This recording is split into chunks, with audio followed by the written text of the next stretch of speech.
Welcome to this video with all my shorts from the past year. Enjoy. Happy New Year. I hope 2024 is already off to a wonderful start for each and every one of you, filled with smiles and laughs, and I believe it's my responsibility to give you something to frown about to kick this year off. Tom Scott, one of the best and most beloved YouTubers on the platform, posted a video today stating that after a decade of weekly uploads, he's going to be taking a step back.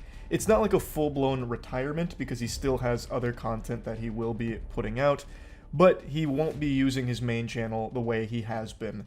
As I said in the review, the only good thing about the Marvels is Supergirl. She is the only one. Kamala is the only character here that actually was pretty enjoyable. Plotline, this side quest line that actually takes up a lot of screen time about these cats that can eat people with these giant tentacles, and it becomes a core plot point. Like, it's just so silly, but not in like a self-aware fun way. It just becomes nauseating and makes you roll your eyes. Like, there's a whole planet where all they can do is talk in song, so they sing at each other, and that's super annoying. The movie's just really bad. It is so disjointed, the narrative is nonsensical, and it's like they just forgot how to make a movie, a superhero movie. But anyway, there's a lot of fear-mongering headlines about Apophis coming up, and I just went over it on stream and kind of want to talk about it a little bit, mainly because its name is the God of Chaos. So it's a pretty scary sounding name, like straight out of a fucking anime.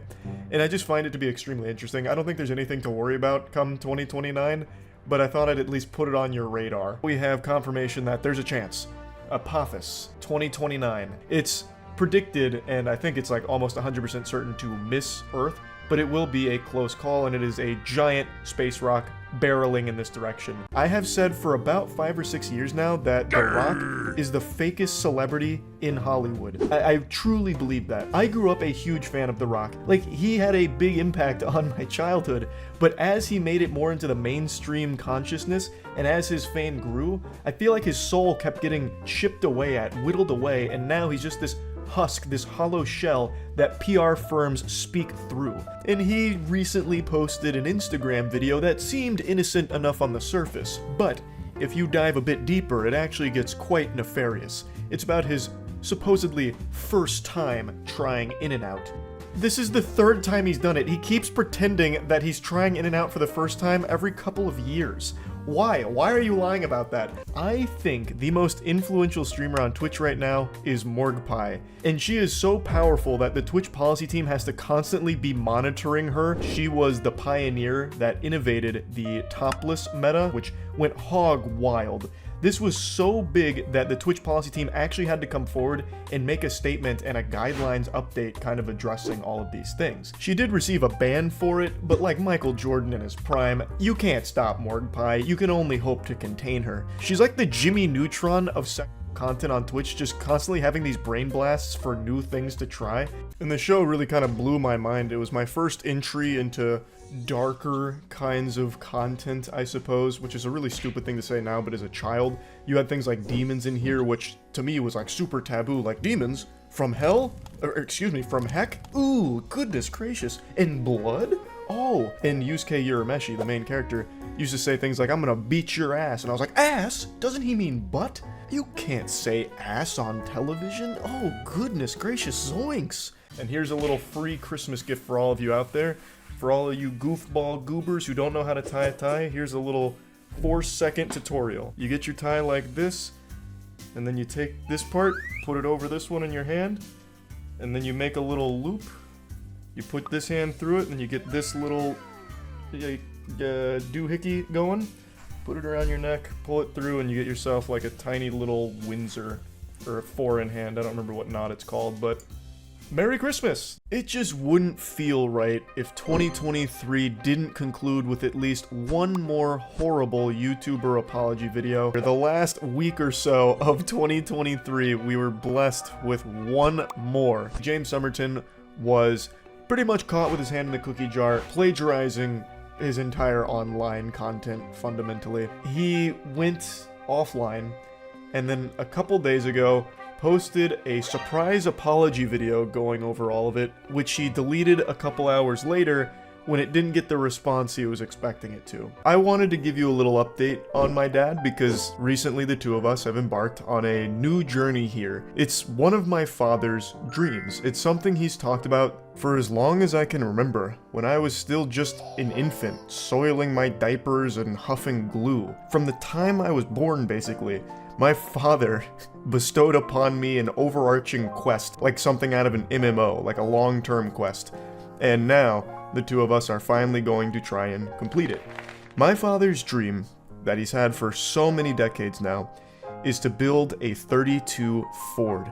That's a car, for those of you that don't know vehicles. Yesterday, it was Illuminati on the chopping block. Today, we're shooting spitballs at Jack Doherty. His face was a knuckle sandwich magnet, so most of his viral clips were him getting slapped.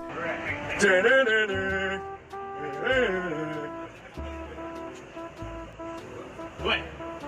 Well, bro, what you gonna do? What you gonna do, bro? Yeah.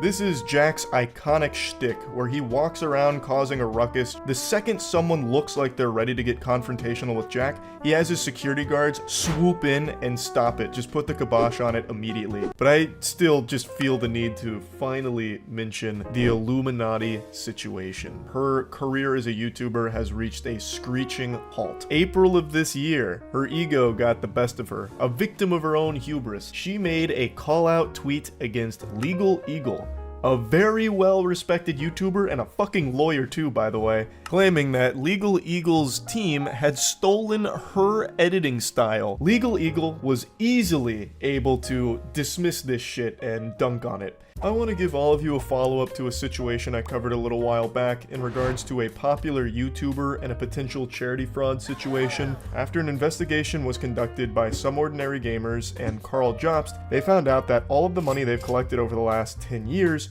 has not moved from the Open Hand Foundation. It's all sitting in an account. I've got good news and bad news, and I don't care which one you want first because I've already made the decision for you. I know the optimal order is always good before the bad. So big group hug in the shower tonight. Let's hold hands and enter the smile zone together. One of the most annoying and degenerate pranksters the internet has spawned in recent memory has just been sentenced to 18 weeks in jail. Now I'd like to give you some bad news. Colleen Ballinger is back. Colleen Ballinger made another apology video. This time, there's no music to it. What ended up happening is, after all of these accusations came to light, she responded with a ukulele musical number that I think she was striving for a Grammy, which unfortunately she wasn't nominated for. She made a song to make you wiggle your finger to. I'm often asked if I've ever been in a fight, like a real physical confrontation, and the answer is no. But if I ever was, it'd be over real quick with these lightning fast jabs, and then maybe I'd get him with one of these, look up here, bang, high kick, lights out. If you slow down the video to 0.5 times speed, you'll see that I threw out over 30 right hand, left hand jab combinations and 4 different kicks. Whoa there, Buster, you just wandered across a smile checkpoint. Let me see those pearly whites. Alright, you pass. Now go ahead and take both fingers, put them up like this, and give them a little wag and give yourself a little body wiggle, because we're celebrating today. A man like me can't be hunkered down to just one woman. You know what's better than one pussy? My wife's? Your pussy. That's 2 vaginas, double the fun. What say you to that? Come get a pizza with me. Nothing I have ever done on this channel will come close to the bone-chilling, spine-tingling, terrifying feeling I'm about to put into you today. I present to you Charles without a beard. It's what I looked like on prom night. This is when I was 17. Post-lobotomy Charlie, gonna try and lock it in here. Pokimane started a snack company called Mina, and immediately it fell into controversy because the price point is very high for some cookies. $28 for 4 packs of cookies, which comes out to about $7 per bag. I've kept a naughty little secret from all of you for the last 3 weeks, and I feel it's time to just blow the lid off of this and let the cat out of the bag. I've been playing basketball on Sunday mornings as well, so that means 2 days a week I'm out there becoming the elite hooping machine I was born to be. You might just see me walk on in the Alright, I just hit a full-blown Porky Pig right there. What I was trying to say is I might walk on in the NBA today, but you should know that I'm out there grinding 2 days a week, pick up basketball. I'm gonna be an absolute monster. What's your excuse? Get out there, Buster. At the risk of just sounding like I escaped from a padded cell, I'm going to go out on a limb and assume I'm not the only one that does this, where you brainstorm this absolute ridiculous fantasy about what you would do in a perilous situation. How would you stop a criminal if you had to, right? Now, the next thing I want to thoroughly dive in on is music. You remember yesterday I posted a video covering how a bunch of people in a movie theater started setting off fireworks to celebrate their favorite actor appearing on screen? Well, that celebration has nothing on how the music industry celebrated the return of the gentlemen. Me and Troy are back. I swear to God, it's been like Mardi Gras for people with good taste in music. People fucking firing off cannons, super excited to see the return of the gentlemen, pioneers in the cuck-core musical genre with 2019 Guy. Our resume is endless. We just dropped the brand spanking new EP. It's available on Spotify and Bandcamp and pretty much anywhere where you can access music. For a long time, me smiling was more rare than a shiny Pokemon. I have a face, this mediocre mug, that doesn't convey a ton of emotions. But recently I've been smiling a bit more, and people have started to take notice, so people have been wondering, where did I develop such a piercingly beautiful, almost angelic smile that can make the Grinch's heart grow 3 sizes? And I don't have a real answer to that question. That's an inquiry you should take up to the Lord himself, ask God. Just like dark matter, it's a mystery. This is like a mortar attack raining down on the theater here. It's like the artillery squad just started fucking blasting them. It is falling on top of people and exploding in their face. It is baffling. And it's also like the dumbest idea ever, even just conceptually. Let's just say you're stupid enough to not recognize the danger of setting off fireworks inside and how it could easily kill people. What the fuck do you expect to happen? You can't hear the movie anymore, you can't see the movie anymore because of all the smoke, so this character you're really excited for there's so many things in this world that can make you frown. Undercooked meat. I want to give you something that can make you smile. One of those public nuisance streamers whose whole existence revolves around making everyone's lives around them worse as their content has just been arrested. 2023 has actually been a pretty solid year for streamers everyone hates getting thrown in the slammer, finally facing some real repercussions for their awful behavior and unbelievable cringe, such as the streamer Johnny Somali, who is still currently in jail in Japan right now, God bless. When you think of Hunger Games, you think of me, District 8 hospital helper from Mockingjay Part 1. When I heard they were making a new film, I was excited to get the phone call to reprise my role and make my triumphant return to the franchise, but unfortunately we all know how that played out. My phone never rang, I'm not in it. Thus, I knew this film was doomed to failure. It's called The Ballad of Songbirds and Snakes, and that second part couldn't be more true. Nothing but snakes here. Yesterday there was a fight that almost happened that had more hype than Mayweather vs. Pacquiao, than Muhammad Ali vs. Tyson, than Joey Chestnut vs. a plate of 60 hot dogs. It was a fight that took place almost in an unlikely Thunderdome, a very odd octagon, a Senate hearing. We were so close to witnessing the glory of what it must have been like to live during the medieval ages when disagreements were settled with a duel to the death. 2 consenting adults, a challenge was issued, a challenge was accepted, but unfortunately, they didn't get to exchange knuckle sandwiches. Their tummies were left empty because they put the kibosh on it. They weren't allowed to scrap, they weren't allowed to get after it, unfortunately, and damn it, what a shame. Somewhere out there in the multiverse, there is a dimension where this did happen, and it broke all of the viewership records for fights. But unfortunately, we don't inhabit that reality. Baldur's Gate 3 is my vote. Best narrative. That's going to be Alan Wake 2 for me. Alan Wake 2's story is fantastic. Even though I have said I am a little unsatisfied with the way it concludes, I still think everything about it was fucking wonderful. So Alan Wake 2 definitely gets best narrative for me. Best art direction. I think it's gotta be Alan Wake 2 again. We're going back to back. Best score in music. Oh, this one's easy. Final Fantasy 16. Yeah, 100% Final Fantasy 16 for me here. Final Fantasy 16 slapped in that category. I don't know. Probably Hi-Fi Rush. I'm assuming they mean, yeah, it's gotta be Hi-Fi Rush. Everything synced to the music, the BPM.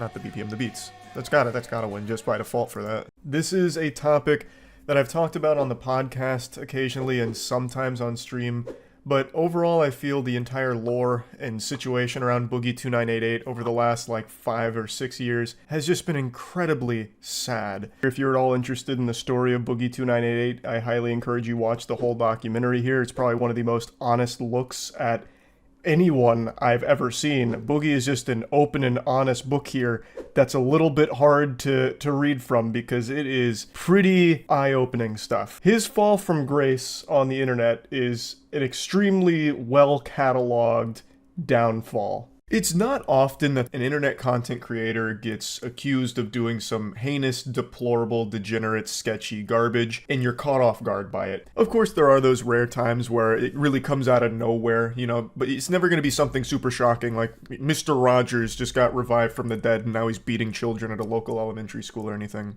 But today, that's kind of how it feels, because a YouTuber that I've really respected for a long time has just been put in the center of a huge controversy after an investigation was conducted by 2 other YouTubers whom I have a lot of love and respect for, Mudahar, Some Ordinary Gamers, and Carl Jobst. And the 2 of them decided to team up forming the goddamn Avengers here, and they decided to dig into the financial reports that are publicly available for a charity that the Completionist owns called the Open Hand Foundation. But what Carl and Muda found is that over the course of the last 9 years since it's existed, they haven't donated a single penny. It's mid-afternoon and I was feeling a little sleepy, but I didn't want to take a nap. Naps are for boys. I'm a man with the height of a boy. So what I wanted to do was find something to kind of keep me awake for a while. Put a little pep in my step. Something that needed to be cut out for a big job, because I was drowsy, and I knew coffee wouldn't necessarily cut it, nor would meth. I needed something stronger. And what's stronger than some pickup artist cringe? It's just... nothing will immediately send you on like fight or flight response quicker than watching some embarrassing pickup artistry. It opens up your cringe chakra points and just takes it all in, and it's euphoric in a way. Sometimes I'm asked, why do I do this to myself? Why do I dabble in the swamp of cringe? What's the purpose? What's there to gain from staring into the abyss and letting the abyss stare back into you? I unironically feel there's real value here in some lessons to be learned from the lunacy. Let's say there's people out there that haven't really experienced a lot socially in life. Sometimes people might not recognize that the behavior they're exhibiting is not good and is bad, not productive, is not going to lead anywhere. So by going over some of these absolutely atrocious, downright painful exchanges in the dating scene or like romantic interest, I feel like it can serve as a scared straight kind of moment like, behold, don't be this guy. And you're like, oh, I don't want to be that guy. What the fuck? He sucks. Okay. All right. I get it now. I know what not to do.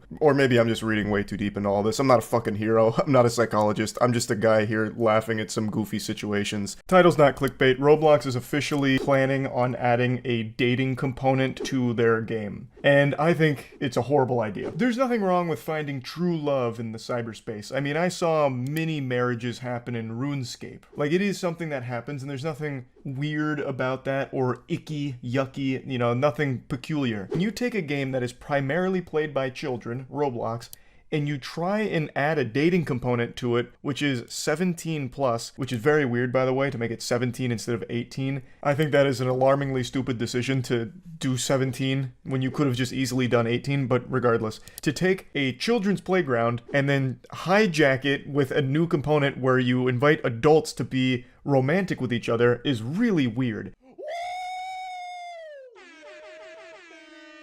The whole interaction was so mind-bogglingly peculiar that my body couldn't help but suffer from a physical reaction Vein thrombosis. after finishing this adventure here. I don't know where these men are coming from. These dudes are just being printed in the cringe factory and being thrown into the dating world as like the worst NPC encounters you could ever have. So anyway, let's go ahead and dive in onto the horrors of modern dating with absolute deranged weirdos. And 3 years ago, the creators of Avatar: The Last Airbender actually walked away from the live-action project, citing some creative differences internally that they couldn't reconcile. So that makes me a little concerned because they're not going with the creators' vision, and their vision is the one that led to one of the most iconic cartoons ever made. that usually doesn't bode well. We're entering into an age where people just don't know how to socialize. I have become way too invested in reading these horror stories from people that were romantically interested in one another or even went on dates, and then all of a sudden things go tits up over nothing because people are just disconnected from reality and perpetually on edge, it would seem. Like, you probably would meet a more compatible match in solo queue League of Legends than you would on a dating app right now. The people in fucking solo queue League are more mentally stable, less hostile, and less weird than the people I'm seeing that are meeting on like Tinder and Bumble and all that. The Marvels is the MCU's messiest movie to date. I'm gonna go ahead and get my only compliment about this movie out of the way right now. I've never seen the Miss Marvel show, so this movie was my introduction to Miss Marvel, and she is great. Both the actress playing Miss Marvel and even the character I think has so much potential in the universe. She is the only good thing about this movie. She fucking kills it. Miss Marvel is the only thing this movie does well. For 14 years I've been mispronouncing the name of one of the internet's most popular services. All the way back in high school, I was calling it Omegle, and only today am I realizing that it's actually pronounced Omegle. So I learned the proper pronunciation just in time to say goodbye to it, because after operating for 14 years, Omegle is getting shut down. They're taking it out behind the barn, God rest its soul.